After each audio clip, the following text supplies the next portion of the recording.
ରାଧା ରାଧା ସାଙ୍ଗମାନେ ଆପଣମାନେ ଯଦି ଧାମରା ଆସୁଛନ୍ତି ତାହେଲେ ସମୁଦ୍ର କୂଳକୁ ନିଶ୍ଚିତ ଆସନ୍ତୁ, କାରଣ ଏଠି ଯେଉଁ କଙ୍କଡ଼ା ଦେଖିବେ ଆପଣଙ୍କ ମନ ଖୁସି ହେଇଯିବ। ଏଠି ଛୋଟ ଛୋଟ କ୍ୟୁଟ୍ କଙ୍କଡ଼ା ଢେର ସାରା ଦେଖିବାକୁ ମିଳିବ।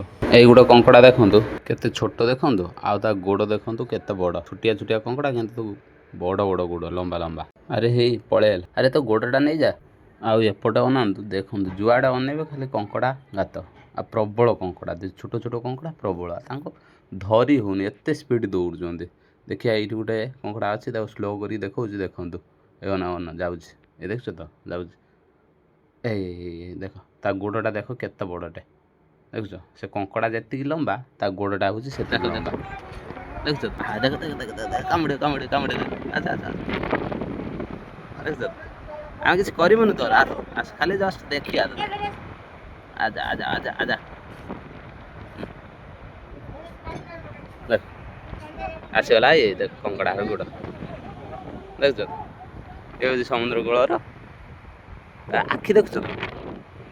ହା ଗଳି ପଇଲା। ହଉ ଯା, ବାଏ ବାଏ ବାଏ ବାଏ।